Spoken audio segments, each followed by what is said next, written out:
Good morning, Titans. Today is Friday, September 25th, and you're watching Titan TV.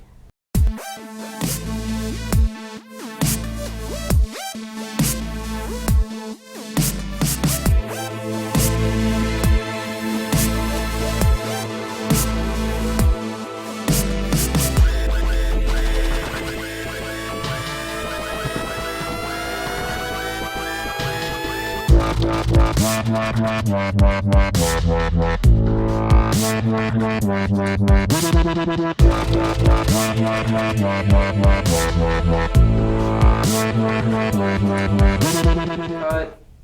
It's Cen10 News now. Take two. Good morning, Titans. Today is Friday, September 25th, and you're watching Cen10 News. I'm Aaliyah Macahillis. And I'm Kayla McCullough. Did you go to the Titan Time kickoff? Of course, and I loved seeing all of our clubs and the Titans perform. Tommy was there and has more. Our Titan Time event kicked off last Friday. A DJ was hired to MC, play music, and introduce special acts. Our CHS drumline, cheerleaders, and Vibe performed between musical sets.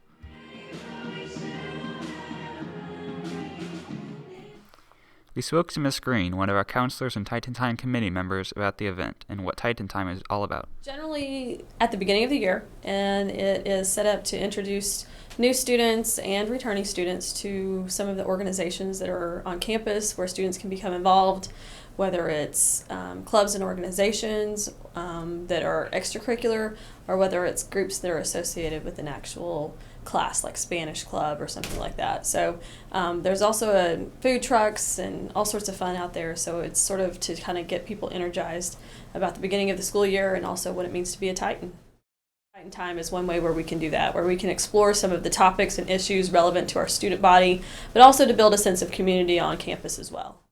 We're hoping for positive changes for our students. We're hoping that we will build healthy relationships.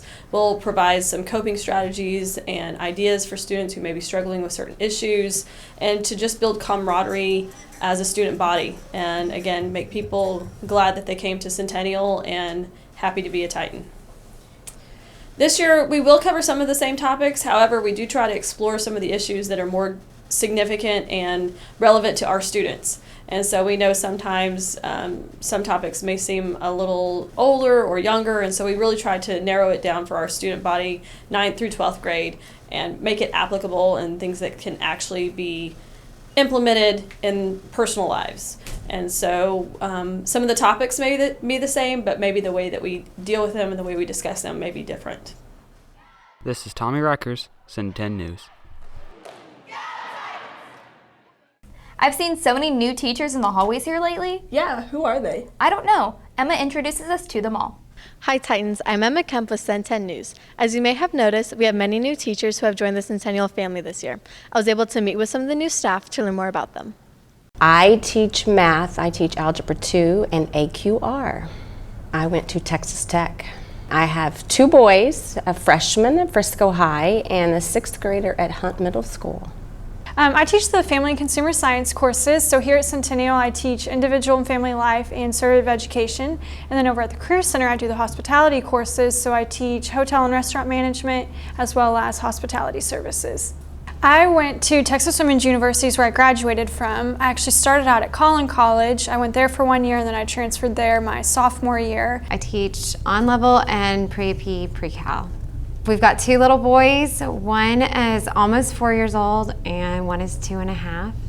And my husband and I are high school sweethearts. I teach agricultural science, and within that I teach ag mechanics and wildlife.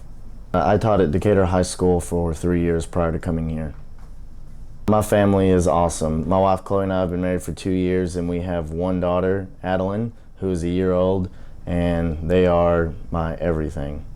I teach world history here at Centennial. I have a lovely wife. Her name is Kimberly, and my daughters Bailey and Caitlin. I went to SMU, Southern Methodist University here in Dallas. Here are other members of the new staff who weren't able to be interviewed.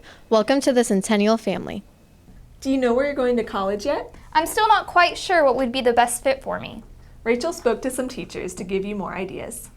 Hey Titans, as many of you seniors are applying for colleges, you may realize that not everywhere is right for everyone. I interviewed a few of our teachers to find out why their college was the best fit for them. I attended Louisiana Tech University, and it was a good fit for me, one, because it was not in my hometown. I was ready to get away from home. Two, I had had a lot of experience visiting there because my uncle was a professor there for almost 40 years.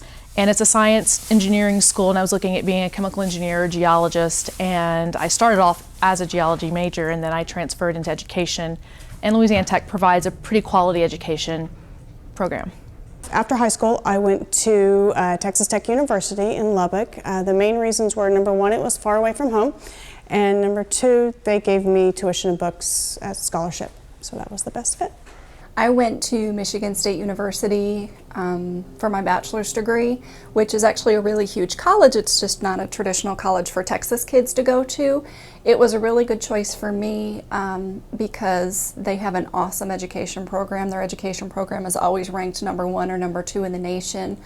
But I think more importantly, I came from a very, very small town where everybody knew each other and your parents and your brother and where you worked and knew everything about you. And I was the only one from my graduating class, actually for several years, the only person from my high school who went to Michigan State. So I got away from that small town atmosphere of everybody knows me, and I kind of became my own independent person and had to make my own name in my own way. And it was far enough from home that nobody knew who I was or who my parents were, or you know, it was a good experience because I had to be independent. This has been Rachel May with Cen10 News. Tickets for HOCO go on sale starting next Monday for freshmen and sophomores. Juniors and seniors can buy their tickets the week of October 5th. Tickets left over will be sold the week of October 13th. All tickets will only be sold during A-Day lunches. Girls, dresses must be fingertip length including slits. Strapless and halter dresses are allowed. Open backs or sides below midriff, plunging necklines, bare midriffs, cutouts, or holes are not allowed. Boys, dress shoes, pants, and shirts are allowed. Tuxedo shirts, polo shirts, sweats, tennis shoes, and jeans are not allowed. Our Titans played extremely well at the game last week against Heritage. Here's Cody with your sports update. Hello Titans, my name is Cody with Cen10 News. As fall comes about us, football season hits the floor running, while most of the spotlight goes on the players. But there's someone who puts in just as much work as the football players to hype up the student section that we all love, our beloved mascot. I asked Ethan what he does before games. We drink water, and we just kind of, mentally prepare and listen to music. It's not really a big deal. Ethan tells us about his unusual practice habits. We don't really practice. We just kind of go with the flow, I guess. Yeah. We asked Ethan why he decided to become a mascot. Well, I lost a bet with my uncle over the Super Bowl, and so my punishment was to be the mascot, but yeah. That's it for this story, Titans. Back to Mark with your sports updates. Hey Titans, this is Mark with your Titan Sports. This past week, the Titan football team defeated Heritage 54-33. The Titans piled up almost 600 total yards on Friday. Anthony Pegues racked up 254 rushing yards, and he also had 3 touchdowns. He was also voted player of the game. In volleyball, the ladies played hard, and they shut out Little Elm 3-0. Enjoy your Friday and beat the Raccoons tonight at Toyota Stadium. Back to Willie and Kayla. That's all for this week, Titans. For more news about Centennial, check out our new website, www.cen10news.com. Have a great weekend.